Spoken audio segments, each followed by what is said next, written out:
Welcome back to the Creativity Made Easy podcast. I'm your host, Dustin P. Today we are going to continue a 4-part series on creating with gratitude and how when we change our perspective, we increase our creativity, raising our art to a whole new level. Today is part 2 of that series on Creative Fuel Days. Can't wait to talk to you about it. Let's get into it.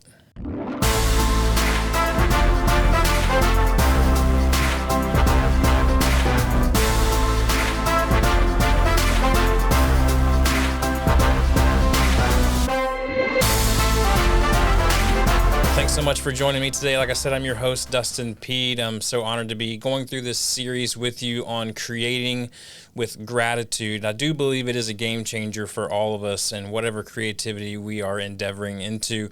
I want to remind you that you can follow me at dustinpeed.com. If anything that I'm saying during this series or any of my content or podcast episodes resonates with you, I would love to chat with you about that. So go to dustinpeed.com, click on the Let's Talk button, and let's just chat about how we can create some beautiful art together in ways that we can help each other. So also you can follow me on social media, Instagram, Facebook, LinkedIn, all the places at Dustin Peed, P-E-A-D.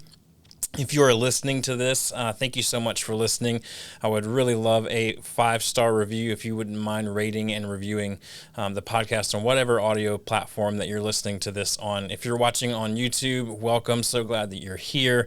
I would love for you to hit the like, subscribe, and ring the bell button so that anytime I post new content, you are the first ones to know about it. Also, we want to plug this. I haven't mentioned this in a while, but I do have a newsletter that goes out every single Sunday. It's curated content specifically around creativity and the creative process. It's 5 simple things that I want to share with you every week. So you can go to substack.com, search for my name, Dustin Peed, or you can just go to the website, dustinpeed.com, click on the newsletter button. You can subscribe right there. If you want to become a paid subscriber of my Substack, that would be even more amazing, and you'll be able to get first looks at everything that I'm releasing out. You'll get beta tests of new products. I'm in the middle of writing an ebook right now. I've got a book that I'm going to write in 2024.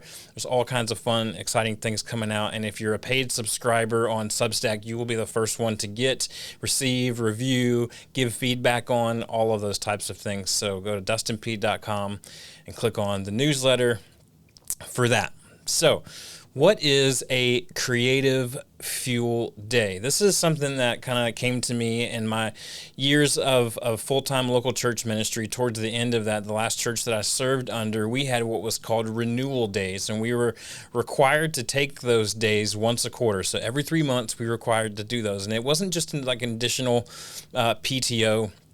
It wasn't just an additional vacation day. We had to have a written plan of what we were going to do for the normal 8-hour workday, but instead we were going to go renew ourselves spiritually, emotionally, physically, all those types of things, right?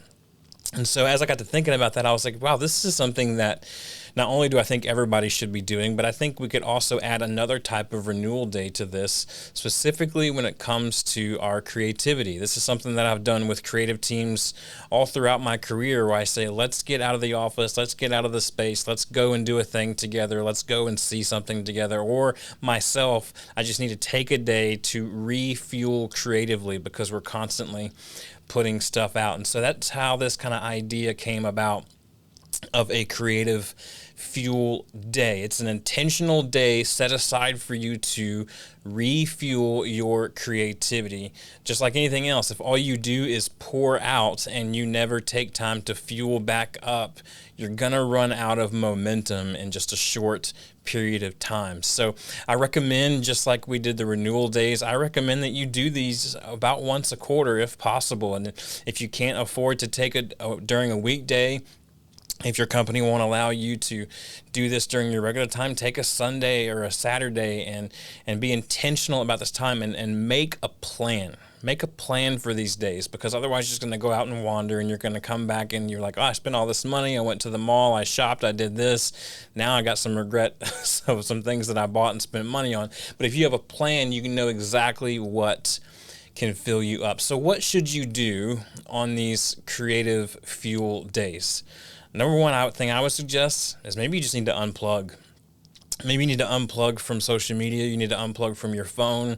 If you wear an Apple Watch every day, maybe you need to take the Apple Watch off. Maybe you need to not worry about closing those rings today. And you just need to unplug and kind of disconnect from all the bells and whistles and dings and chimes that go off for your attention all day long. Something else you can consider, something that I really love to do, is maybe you just need to go see a movie. Maybe you need to go find a movie that can challenge your way of thinking, and it can challenge your perspective and your view of creativity and the way that you view story, right? Because all creativity has that story aspect to it. You need to go see a movie. You need to force yourself to sit all the way through it, even if you might have some preconceived notions about what that movie is going to be before you get in there. Just go get in there, sit and be open to whatever you can gain from that movie. One of my favorite things to do is to go to an art museum. Here in Atlanta, we have the High Museum of Art. My wife and family and I are members there, and we absolutely love going. We're going soon because there's a new Beatrix Potter exhibit, and I can't wait to check that out. But going in there and just kind of seeing art and creativity from different mediums. I'm not a painter, I'm not a photographer, I'm not an illustrator, and so seeing that stuff, seeing creativity through different mediums helps me to want to be better at what I'm doing.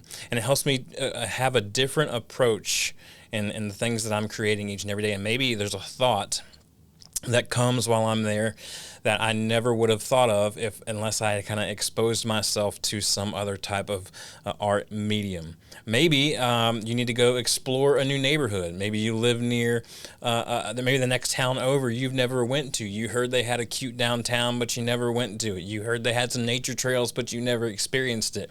Maybe you just need to go experience a new neighborhood. If you live in the city, maybe you don't. Maybe you live on the east side. Maybe you don't go to the west side that often. Just go to the west side, explore some new territory, get lost for a moment and find your way out. Right? We already said creativity is just problem solving. And so maybe your problem is just put yourself in the middle of a neighborhood and try to find your way out like a modern day escape room, but outside. That's not really what I'm saying here. But what I'm saying is that when you get into a new neighborhood and you experience new cultures, even if it's just on the other side of town or the next county over, it opens up your eye to experience things in a new way and can refuel your creativity. Maybe you can eat at a new restaurant. It's one of my favorite things to do. I love new restaurants. I love being able to try new food and new culinary experiences. The culinary arts really inspire me, and it's one of my favorite hobbies to kind of unwind from all the digital content creation world that I live in, to be able to sit down and just prepare a meal for my family or for friends. It's very therapeutic, and so maybe going to a restaurant that you've never been to. It doesn't have to be expensive. It can be a cheap little taqueria, a hole in the wall. Like, it's just a place for you to be able to experience new textures, new flavors, new environments. All of those things will stir on your creativity. A couple more for you here. Maybe you just need to go out and have coffee with a friend or a group of friends and have a deep conversation. Maybe it's been a while since you've allowed yourself to kind of open up. We talked last month about vulnerability and creativity. This is an opportunity for you to kind of let your guard down a little bit, get into a deep conversation, hear perspectives from other people, and that can change the way that you view maybe a problem that you're solving right now in your own creative work. Maybe you need to go listen to a lecture or listen to a TED Talk or a new podcast or anything like that that will challenge the way that you think or challenge the way that you view the world around you. All of these things will help. Maybe you go to the local college and you ask, can I sit in on this lecture? You never know what's going to come out of it. You never know what you can gain from it. And getting out of your comfort zone and going into these new experiences can stretch your creativity farther than ever before. All of these are great suggestions. This is not a total exhaustive list. I'm sure there are lots of other things that you might be thinking of right now that I haven't already thought of. That's amazing. But number one thing is that you have to have a plan, no matter what you choose. And maybe you choose all of the things that I mentioned and you want to do it all in one day. That's amazing. But you need to have a written plan. And then before you execute that plan, I'm going to challenge you right here in this. You need to share that plan with other people before and after your creative fuel day. And why is that?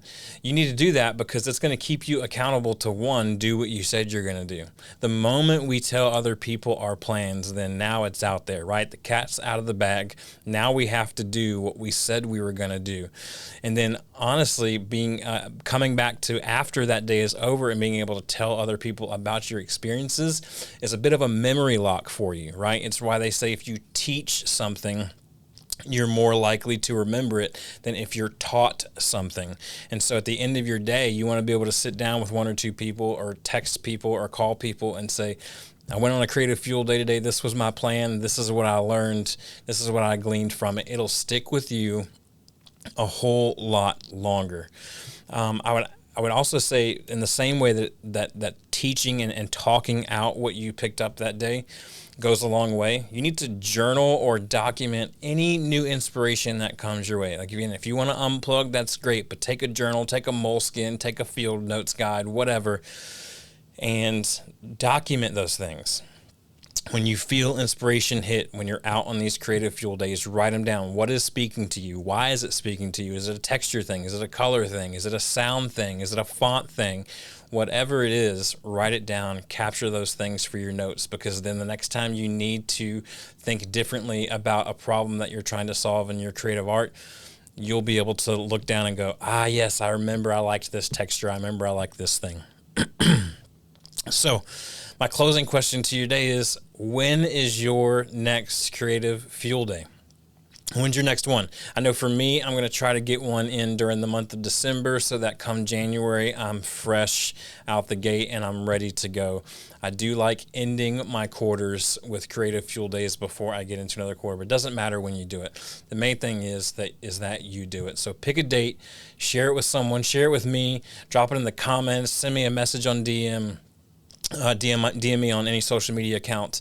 Let me know when your next creative fuel day is, and let me know what your plan is so I can kind of get some ideas from you about what your plans might be, and so that I can kind of help hold you accountable to, you said you were going to do this, let's go out and do this. I can't wait to hear all about it. So best way to create with gratitude is that you have to be able to refuel yourself. You have to. You can't continue to operate on full capacity in a place of an empty spirit, an empty mind, an empty inspiration tank. You have to fill it up. So go out there today, schedule a creative fuel day, make a plan, stick to it, share it with people, and you'll be better off because of it, because you'll be creating with gratitude from here on out. I can't wait to talk to you next time in this Creating with Gratitude series. We're going to talk about morning pages and commonplace books.